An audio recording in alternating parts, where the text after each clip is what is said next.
विधवा औरत एक बंदर की कहानी।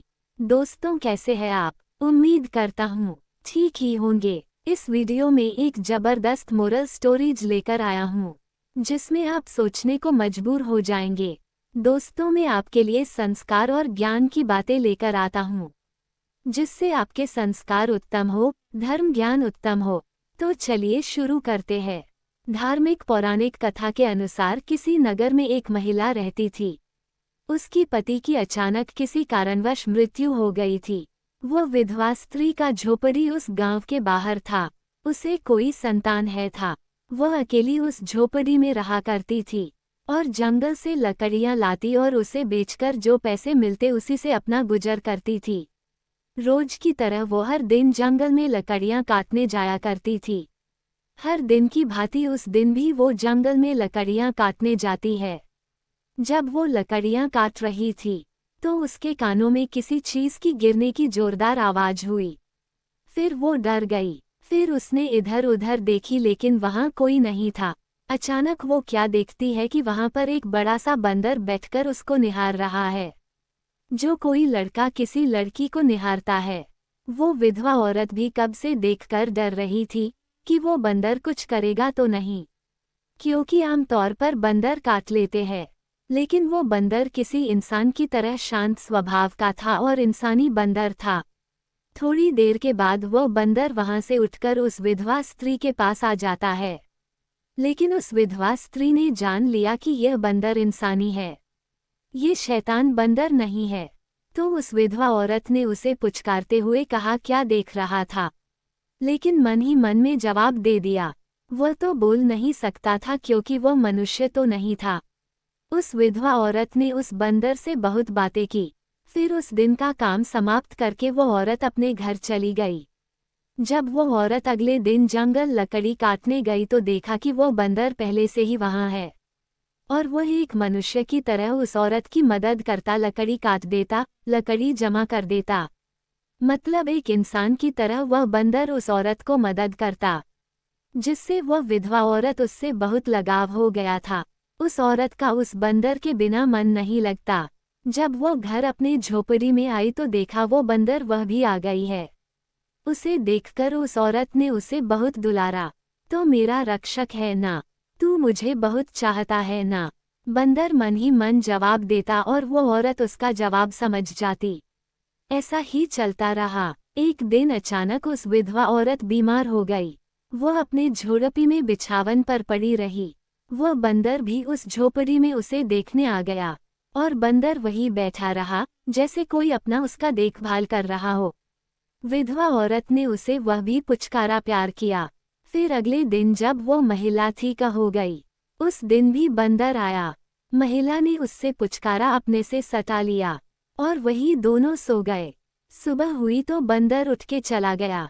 उस दिन के बाद से उस औरत के जीवन में बदलाव होने लगा। सब कुछ अलग सा लगता और उसका पेट अचानक बढ़ने लगा। जब उसे शंका हुई तो गांव के किसी महिला वैद्य से दिखवाया। तो उस वैद्य ने कहा, तुम गर्भवती हो। ये सुनकर उसके पैरों तले जमीन खिसक गई। ये कैसे हो सकता है? मैंने किसी पुरुष से संबंध नहीं बनाया तो मैं गर्भवती कैसे हुई? ये बात की चर्चा पूरे गांव में फैल गई। गांव में पंचायत बैठी। गांव की सभी महिलाएं और सभी पुरुष वहां उपस्थित थे। गांव में मुखिया ने उससे पूछा कि इस बच्चे का पिता कौन है? तो उस औरत ने जवाब दिया, मैं नहीं जानती। मुखिया ने उसे बहुत डराया धमकाया लेकिन वो औरत ने वही जवाब दिया। फिर सब लोग अपने अपने घर चले गए। सभी ने उसका बहिष्कार करना चालू कर दिया। गांव के बच्चे उसके झोपड़ी के पास खेलने आते थे लेकिन उस दिन के बाद से आना बंद कर दिया। वो औरत बहुत उदास रहने लगी। अचानक से एक दिन उस गांव में एक महात्मा जी आए। उसने बताया कि उसके पेट में जो बच्चा पल रहा है वो कोई साधारण बच्चा नहीं है, वो एक दिव्य आत्मा है। तब जाकर गांव की सभी महिलाएं उनका इज्जत करने लगी। सब लोग उसका पैर छूने लगे। समय धीरे धीरे कटने लगा। उसका पेट बड़ा होने लगा और बंदर रोज रोज उसके पास आता उसका देखभाल करने के लिए। एक दिन उस बंदर से तेज रोशनी निकली और एक सुंदर सा राजकुमार में वह बंदर परिवर्तित हो गया। उस राजकुमार से उस विधवा औरत ने सारी बात की कि आप कौन है। तो उस राजकुमार ने बताया कि मुझे श्राप मिला था, इसलिए मैं पशु यानी बंदर के रूप में आ गया हूँ।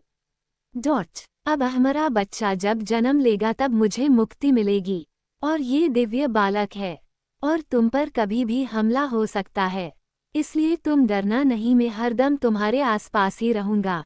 फिर वह बंदर के रूप में आ गया और तेजी से जंगल में लुप्त हो गया। वह रो जाता और इसी तरह चला जाता।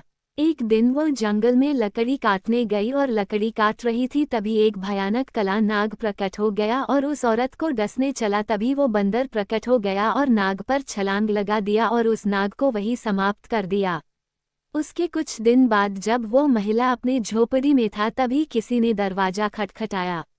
जब उसने दरवाजा खोला तो देखा एक कला लबादे, एक लिप्त, एक खूंखार शक्ल का दैत्य हाथ में त्रिशूल लिए खड़ा है और कहने लगा, तुम्हारे पेट में जो बच्चा है उसे लेने आया है, ये तुम्हारे लिए काल है।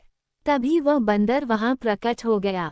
फिर बंदर और उस दैत्य के बीच भयंकर युद्ध हुआ। बंदर ने उस दैत्य को मार गिराया। इस तरह दिन काटने लगे। अब उसका पेट बहुत बड़ा हो गया था, उसका चलना फिरना मुश्किल हो गया था।